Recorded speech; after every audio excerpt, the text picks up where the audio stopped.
So, Ubisoft have just released an in-depth video on how Assassin's Creed Mirage will return to the roots of this series. They showcase a lot of gameplay aspects such as parkour, social stealth, assassinations, and more. Now, I'm here to talk about what they showed, then to discuss if it looks good or not, and then wrap everything up with the question, is this really a return to roots? Sit back and get comfortable because there's a nice hefty amount to get through today. If you're new to this channel and want to stay up to date with everything to do with Assassin's Creed Mirage, feel free to press that subscribe button, and let's get into this.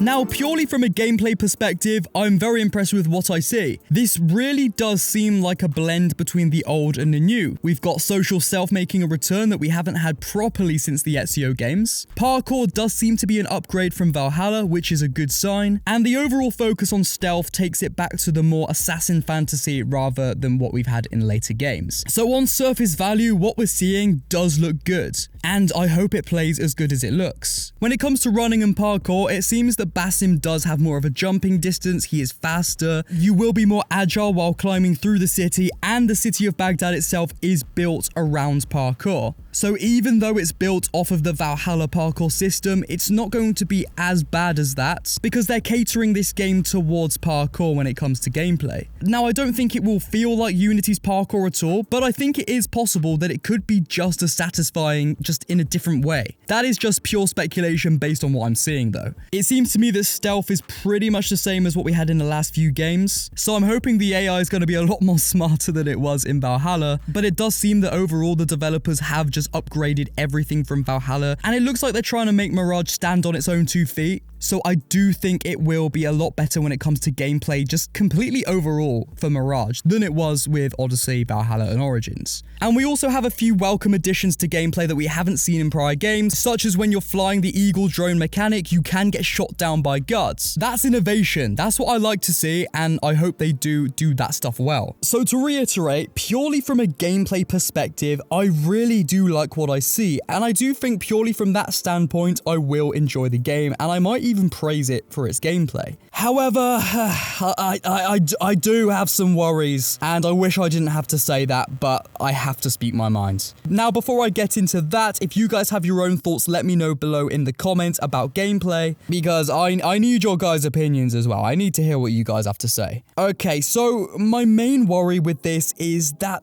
they might have completely missed the point. Now, you might be wondering, Exile, what are you talking about they've missed a point? They're showing us a game that is clearly inspired by the older games, they've innovated, and it looks like a proper assassin fantasy compared to a Viking fantasy or a Malacca fantasy, you know?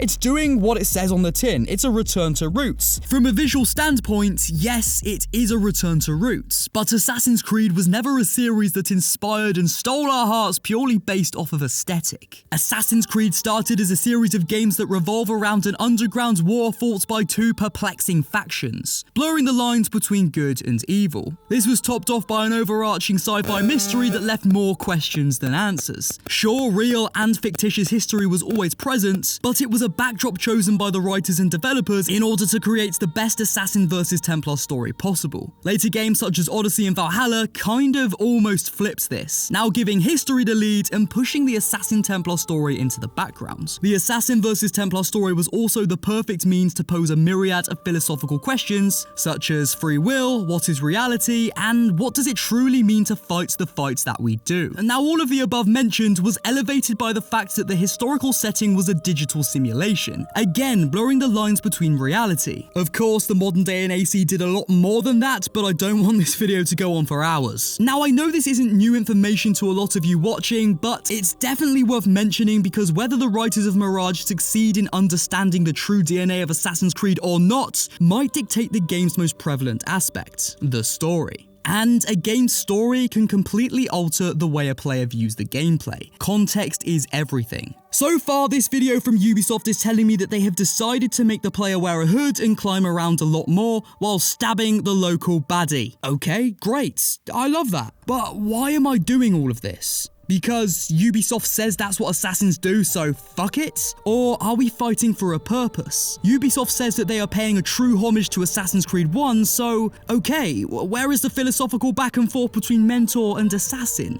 The DNA of Assassin's Creed could in fact be present in Mirage, but why aren't we seeing it being shown in a video called Back to Roots? Now I want to play you guys a snippet from my 15-year retrospective on Assassin's Creed 1 that I made a while ago. Each city within the world visually represents the oppression of the Templars in the many ways that they do just that. Arca is a deprived, run-down, depressing location. Its bleak, decaying nature reflects that of the spread of decay that your targets leave in their path. Arca's cold, bluish colour palettes filter amplifies the feeling of death, and I would even go as far as to say the loss of the senses, something the Templars seek for the masses. Jerusalem is the representation of the Templars' wealth and influence throughout the Holy Land. The warm colour filter while exploring the gold-laden rooftops of this immense city are a reminder that your enemies have deep pockets and major political influence. Damascus is more of a middle ground between the other cities, but I think it accurately shows the true magnitude of the Templars' military force and their abuse of it across the land. What should be a beautiful city full of life, love, and happiness is instead rampant with fear, murder, and injustice, all provided by the city guard. Now, let me play you a snippet from the Return to Roots video. We also have a nice surprise for our long-timers. We implemented a nostalgic visual filter as an option for those who wish to explore the game with a desaturated blue-grey color palette from the very first AC game. Do I even need to say more? We've gone from visual world building to filter because AC1 did it, so now we do it. So buy our game. This has been a weird video. The intro was scripted, then I went off course and rambled about what I liked, and then fell into a deep rant about something I've talked about over and over. And Ubisoft still don't get the fucking memo. I'm not angry. I'm just disappointed. Like when a father finds out his 14-year-old son is the village drug dealer. I was going to buy from you eventually, but I didn't think it'd be this soon. Now, I'm editing this video right now, and I've got to the point where I don't really want to end this on a negative note. I think Assassin's Creed, or anything for that matter, should be fairly criticised where criticism is due. But with that being said, I am a positive person, and I'm glass half full, not glass half empty. So going back to what I said at the beginning of the video, I do like what I see. I think the gameplay as a whole looks fun. It looks like it's going to be way better than Valhalla's and Odyssey's and Origins. It will feel like the older games purely from a gameplay point of view. Social stealth with blending with crowds, assassinating from benches, also haystacks and hiding points in the sky. I don't know why I said in the sky, I meant on the roof. Along with new additions to gameplay, such as damage to your eagle when using it and stuff like that, it adds to a whole new level of gameplay that we haven't seen before, or at least haven't seen for a long time in the series. So that's a win. I'm excited for that, and I do think I will enjoy playing the game. I just really think that I will completely be let down when it comes to story. Also, I know it's very echoey right now, and that's because I'm editing downstairs and I record upstairs, and these are my final thoughts. Is Assassin's Creed Mirage a true return to roots? A true return? No. A slight return? Perhaps. Will I enjoy Assassin's Creed Mirage and see it as one of my favourite Assassin's Creed games? I will enjoy the game. It looks fun. It won't be one of my favourite Assassin's Creed games. Gameplay-wise, I am hyped up. I can't wait. Story-wise, I'm sad. I'm disappointed. However, I never truly had my hopes up for the writing, so I guess I can't be too mad. What do you guys think? Let me know in the comments. Are you hyped for the game? Do you think the story will in fact be good? Or are you more with me and think, yeah, the gameplay looks fun, but the story is also going to be a letdown? Let me know. Let's get a conversation going and build that AC community. If you enjoyed this video and you want to stay up to date with everything Assassin's Creed Mirage, then feel free to press that subscribe button. And if you head over to the shorts tab of my channel, you can also catch some AC lore, such as the story of a Russian assassin called Nikolai Orlov. I love you guys, mate. The father of understanding, guide us. I will see you soon. Fuck the Templars though. Goodbye.